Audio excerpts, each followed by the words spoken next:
Eh bien, bonjour une nouvelle fois pour cet épisode du Sens de la cyber, tourné à Lille au Forum in Cyber. J'ai la chance d'avoir avec moi deux personnalités reconnues de l'écosystème, Michel Vandenberg, le président du campus cyber, et Jérôme Billois, directeur de la pratique cybersécurité au sein de Wavestone, et qui contribue également largement à la réussite du campus. Et on est réunis pour parler d'un enjeu qui est pas intuitif de premier abord et pourtant qui est assez important, surtout pour l'avenir. C'est le croisement entre les enjeux de cybersécurité et ceux liés à l'environnement. Et là, le sens de la cybersécurité, ça pose question. Messieurs, vous avez, dans le cadre du campus cyber, lancé une initiative justement pour y voir plus clair sur ces impacts. Qu'est-ce que vous pouvez nous en dire ? On a décidé donc de lancer une initiative qui s'appelle Cyber Sustainability au sein du programme Cyber Tomorrow que Michel pourra peut-être évoquer ensuite, qui vise vraiment concrètement à se dire qu'est-ce que la cybersécurité peut faire pour le développement durable. Et on est parti de ce constat que ces deux domaines avançaient l'un parallèle à l'autre, mais qu'il y avait un intérêt à ce qu'ils se rejoignent. Et donc on a réfléchi à plusieurs manières d'aborder le sujet. Et là, ce qui nous a paru le plus évident, c'est d'avoir quelque chose de très concret, qui est comment on mesure l'impact en CO2 des mesures de cybersécurité dans les grandes entreprises avec les produits de cybersécurité qu'on utilise aujourd'hui. Mesures qu'ensuite on peut analyser. Et ensuite, on a identifié justement comment faire évoluer la cybersécurité pour qu'à niveau de risque équivalent, parce qu'il ne s'agit pas de réduire le niveau de protection de la cybersécurité aujourd'hui, eh bien, on puisse consommer moins de CO2, qu'on puisse être plus efficace, plus efficient pour l'environnement dans la manière dont on réalise la cyber. Oui, parce qu'on sait qu'aujourd'hui, le numérique est extrêmement consommateur en matière de ressources énergétiques. Si c'était un pays, ce serait, je crois, le deuxième ou le troisième pays en termes de consommation énergétique aujourd'hui en termes de numérique. Et la cybersécurité, aujourd'hui, ça représente 15 à 20% aujourd'hui des investissements qui sont faits en termes de cybersécurité. Donc aujourd'hui, même si ça peut paraître très lointain, l'environnement et la cybersécurité, bah, effectivement, on voit qu'on installe de plus en plus d'appliances, de serveurs, etc., de technologies. Ça, c'est un point important, c'est on a un rôle à jouer, même s'il est minime, on a un rôle important à jouer.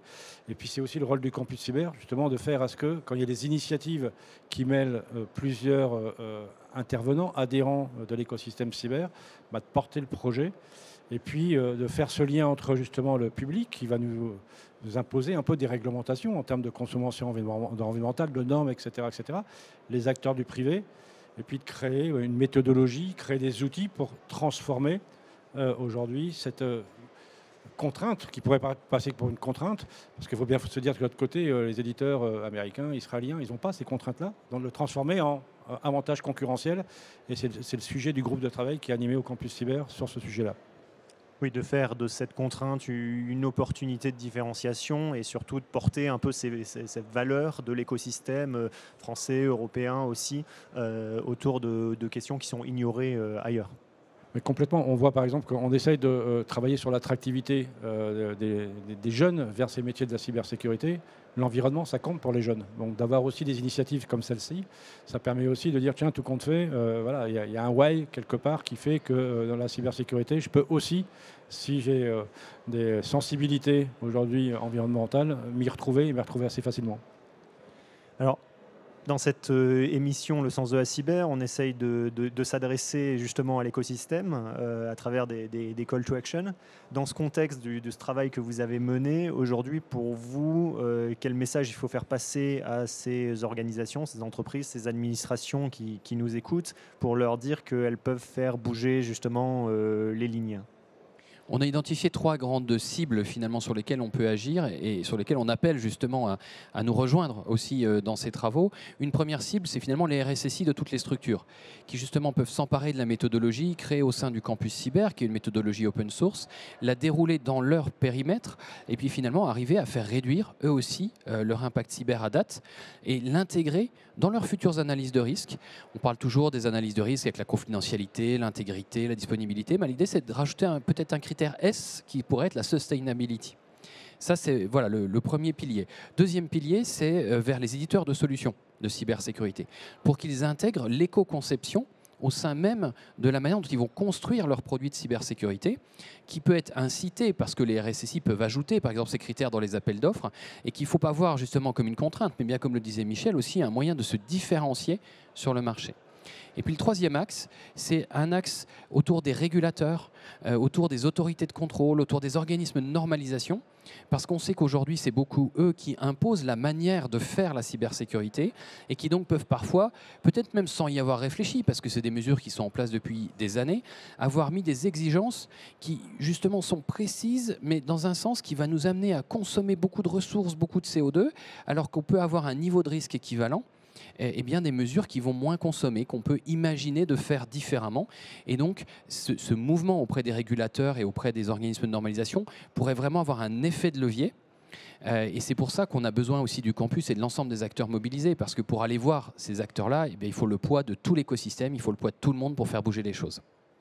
Oui, c'est une sorte de façon de fédérer autour d'une frugalité appliquée à la cyber. Comme on le sait, hein, il y a potentiellement sur ces sujets-là, on pourrait mettre de plus en plus de moyens, alors qu'il y a un juste équilibre à aller trouver entre impact et sécurité sans compromettre le sujet. Michel, un message à faire passer ou un call to action aux entreprises? Non, mais je reviens sur la fonction du campus cyber. Par exemple, on incube énormément de startups au sein du campus cyber qui seront les futurs, on l'espère, grands acteurs de la cybersécurité.